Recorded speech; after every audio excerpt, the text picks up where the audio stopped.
My name is Elise, a 33-year-old corporate employee. I've been married for 2 years to my husband Luke, who's 3 years older and works at a sister company to mine. From the get-go, we've been living with his parents in a 2-family home setting. Luke is the second of 2 brothers. He has an older brother named Cody, who's 6 years his senior. Before we got married, it seems like Cody and his parents were the ones living together. Cody's wife Christy, however, is a chatterbox and pretty competitive.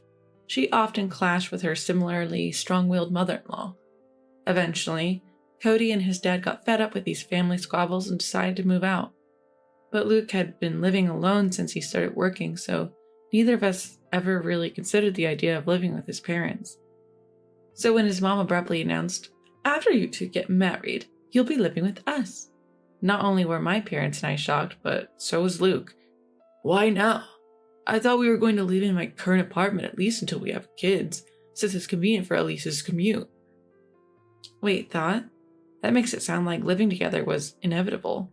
Despite that unsettling feeling, we realized the commutes would be roughly the same whether from Luke's apartment or his parents' house. Plus, their house, built by Luke's grandfather, is pretty old but has a main house and a guest house, so we thought we'd have enough privacy. So we agreed to move in.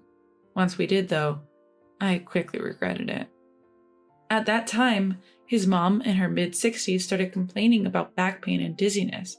She pushed all household chores onto me, from cleaning their house to laundry and shopping. I work full-time, so even sharing chores with Luke barely kept our lives and his parents' lives in order. Then came the unexpected financial burden. Firstly, the guest house needed serious renovations. The guest house looked livable from the outside when we first saw it, but once you actually go in, there's no denying it needs more than a simple patch job. The bathroom, kitchen, roof, floors, everything shows significant wear and tear. But hey, it's our space.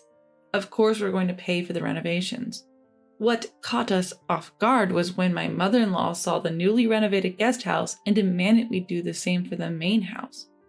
"Surely you wouldn't fix up your guest house and leave your parents to live in a run-down place." "But we can't afford to do everything all at once." "Why is Elise working then? To support us, her in-laws, right?" "Exactly, Luke. We blessed you with marriage. You should serve us in return." And so, not only did they want the house renovated, but they wanted new high-end furniture and appliances, saying, "The newly renovated rooms deserve the best." On top of that, they even make us pay for every little thing, from a single green onion to a roll of toilet paper. Despite trying to save by bringing our own sandwiches, my in-laws order delivery or dine out daily. And guess who pays for that? They use the family card that they made Luke get.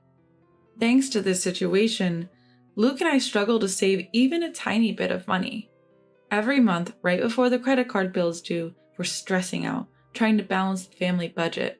We've both talked to my in-laws saying, "Father-in-law, mother-in-law, we appreciate you, but you need to tone it down a bit."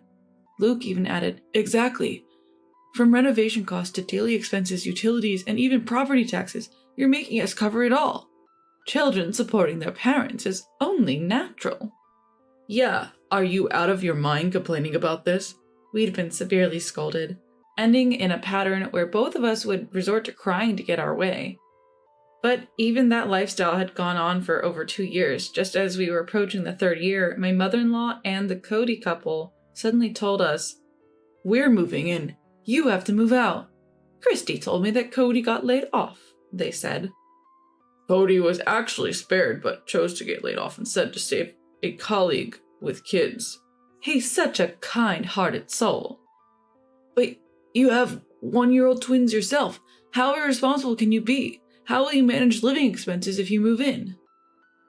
"Cody graduated from a prestigious university. Unlike you, Luke. He can find another job in no time." "Then why does he need to move back home?" "He doesn't have a choice. He's living in company housing from his old job. He has to move out by the end of the month." "Moving frequently with small kids is hard, you know. At least Christy isn't a disappointing daughter-in-law who hasn't given us any grandkids. What's your problem?" So there we were, Luke and I, sitting on the floor for 2 hours in front of my in-laws on their comfy sofa. Finally, we'd had enough. Fine, we'll move out this week. Yes, we should, I said. We've learned plenty about family from you, mother-in-law and father-in-law. It's time to put that wisdom into practice, right, Luke? Haha, finally getting it, are you? Yeah, just like Elise said, we're happy to do it. Great, case closed. With that, Luke and I turned our backs on our chuckling in-laws and headed for the guest house.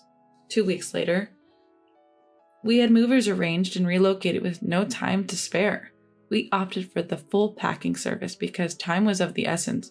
We timed our move during my in-laws' regular lunch and karaoke with friends, so there were no complaints about the stuff we were taking.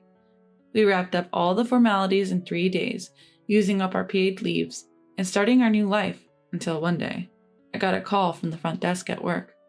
Someone claiming to be family is here to see you. Whew. I had a feeling she'd show up soon, but I didn't expect her to barge in on me instead of Luke. I quickly text Luke. She went to your place, huh? Sorry for the inconvenience. No worries, but what should we do? I don't want to cause trouble at the office. Just tell them I had to step out for a meeting. Do you think that'll work? Heck, Cody has 1-year-old twins himself. What's he planning to do about expenses if he moves in? Got it. So I passed the message to the front desk and my in-laws left as agreed. That night, as Luke and I pulled into the parking lot of our in-laws' compound, our in-laws and Cody and his spouse rushed out of the main house and guest house to greet us. A closer look revealed that both mom-in-law and dad-in-law had a baby strapped to their backs, probably Cody's twins. Just as I was locking the car, Cody angrily yelled, "Hey, how dare you show up here in my parents' cars?" Luke coolly responded, "Your parents' cars? Which ones are those?" This seemed to anger Cody even more. "The cars you both drove up in, obviously." I said, "Well, Cody, both these cars were purchased by us. Our names are even on the registration certificates. Would you like to see?" Luke added, "Exactly. I've been annoyed by how our parents drive these cars as if they own them. We let it slide because we lived together, but now there's no need to lend them out, right?" "And don't forget Dad-in-law has that old minivan he used for work," I added. Christy, who had been glaring at us, spat out, "Who cares about that old car?" To which I retorted, "But it's perfect for twins, isn't it? You can fit 2 car seats." Our back and forth made our in-laws uncomfortable, but after seeing Cody get a talking to about the cars, they jumped in. "What about the furniture and the appliances? Taking them while we're away, that's stealing." "Not just from the main house, but also from the guest house." "Yes, Cody and I can't live without those." That's when Luke said, "Why would we have to leave them?" "Look, I get what you're saying. We're using the guest house anyway, but there's no reason to dip into the main house too," as things started heating up even more. "Why, isn't that stuff we all pitched in for?" I asked, trying to understand their logic. "Ugh, such arrogance. Even so, once you gave it, it's ours," father-in-law fired back. At this point, Luke chimed in. "Whoa, hold on. We never gave you anything. We just lent it. There's no memory of us ever saying we're giving it to you. And there's no transfer of ownership on paper." Both father-in-law and mother-in-law looked utterly shocked at his response. Piling on, Luke continued. "We were living together, so we lent stuff as a courtesy. Now that we're living separately, why would we keep lending you things? We just took back what's ours. Is that a problem?" As we exchanged smiles. Everyone seemed to snap back to reality. "Well, we have washing machines and fridges too." "You don't need 2 of each, do you?" "Exactly, so why not lend it to us again?" "Yeah, wherever you've moved, stuffing everything into small space will just make it even more cramped," they argued. Luke and I grinned at each other. "Well, true. We're pretty packed right now." "Absolutely, it's a tight fit," we agreed. Christy started to say, "In that case," but we cut her off. "Remember, it's a storage room, so it's supposed to be cramped," we chuckled. "Exactly. Until the official contract is done, this is how it has to be," we concluded. This left Cody and our in-laws with a look of utter confusion on their faces. Then Luke dropped a bombshell. "Oh, by the way, both of us are moving to Boston next month." From there, Luke smoothly explained that both of us had originally been offered positions at the corporate headquarters, but we had turned them down because we were living with my in-laws. However, now that the obstacle of living with my in-laws was removed, we had both accepted the transfers and happily received internal notifications for positions at the corporate headquarters. Even better, if all goes well, we could be working there until retirement. As luck would have it, Luke's colleague, who was going overseas for an extended period, wanted to sell his high-rise condo, so everything fell into place quickly. Wait, you guys are going to live in a high-rise condo in Boston? Man, life sure does throw some curveballs, doesn't it? Totally. If Cody and the gang hadn't told us to move out so they could live here, we wouldn't have stumbled upon this jackpot. But how could we even afford a high-rise condo? That seems unreal. That's thanks to Elise's dad. He provided the down payment. Elise's dad just gave you the down payment? Yes, my sister is inheriting the family property, so this was sort of a trade-off. Plus, the previous owner said, I don't have a place to keep my modern altar. Can you hold on to it until I return to the country? I'll lower the asking price if you agree. So we did, and got a big discount. With that kind of discount, it feels like we're the ones ripping them off. Hearing this, Christy, who was standing nearby, burst into tears. That's so unfair. I'd rather have a high-rise condo in Boston than live in Atlanta. Suddenly, the in-laws who had been quiet all this time switched gears and started fawning. Well, it looks like Luke really has it together, doesn't he? Like mother, like son. Luke is following in my footsteps. But Luke ignored them entirely. Turning to me, they said, living in a high-rise in Boston, everyone's going to be so jealous. When are you moving? We must visit.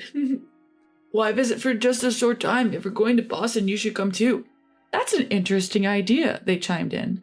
Hearing this, Cody and Christy stopped their arguing, snapped at the in-laws. Whoa, what are you talking about? Yeah, Cody's being downsized, so you're going to have to support us. Plus, until I find another job, Christy will have to go back to work early from her parental leave. You'll have to take care of her, household chores, and the twins. Cody and Christy, getting confrontational, marched up to the in-laws who were carrying the twins. The tension must have reached the babies, who started crying, waking up the entire neighborhood. Noticing the neighbors who seemed to have heard the earlier shouting and crying, now gathering at a distance from the garage, the in-laws turned beet red. They looked at Luke again. Luke, say something to Cody and the others. Stop just standing there. Exactly. These guys are trying to take advantage of us, your parents. Luke laughed out loud. So this is like a battle of wits between a raccoon and a fox, huh? Turning to the bewildered faces around him, he grinned and explained, if both couples, you and us, don't work, our family finances will collapse next month. Christy, fuming, asked what this meant. That's when I chimed in. Christy, you thought if Cody lost his job and you moved into the in-laws' rent-free home, you could just push the utility bills and groceries onto them, right? Well, our income was running this house, and you can't count on it anymore. I've never heard about this. Exactly why we're telling you now. Oh, and you'll also need to help with the mortgage payments for the house renovation. It's in father-in-law's name. What? Why is it in his name? At this, the in-laws started avoiding eye contact. Luke took over. I wanted the loan in my name, since I was paying for it, but Dad insisted it would be shameful, so we used this property as collateral. Until now, we've been transferring money into Dad's account to cover the loan. Cody, you'll need to chip in starting next month. Of course, the in-laws and Cody were against it, but Luke firmly declined to continue payments. We're going to give up the inheritance, so Cody, as the one who will inherit, you better take good care of your parents and the family home, I firmly told him. When my mother-in-law insisted, but children are still obligated to take care of their parents, right? Luke brushed it off, saying, well, considering we've been covering your living expenses and loan payments for the past 2 years, I'd say that pretty much balances out any future caregiving costs I'd have as a son, don't you think? Finally looking at me, he said, let's go home, love. I responded, goodbye, everyone. I doubt we'll meet again. Take care. The next day, Luke and I sold off the furniture and appliances we'd moved from the main house, along with 2 cars we wouldn't need anymore. When Christy texted us, if you don't want it, give it to me, I simply replied, why? And blocked her. After that, the special leave granted for our job transfer wasn't enough. We had to use up our remaining paid vacations to finally finish moving into the apartment. Buying the high-rise condo would take more time, so the first year, we decided to rent, thanks to the generosity of my boss who owns the place. The weekend arrived, bringing a bit of calm after the storm of recent days. Gazing at the city lights, Luke broke the silence. I know I've been a hassle this time, but thanks for sticking with me. What's with the formal tone all of a sudden? I joked, but Luke continued. When we first got married and the idea of living together came up, I should have thought things through. But back then, I was just happy you chose me over Cody, who I've been compared to since we were kids. He went on to say that we'd been mindlessly following his parents' wishes ever since. But then, when they told us to move out so they could bring in Cody and his family after the company restructuring, it struck me.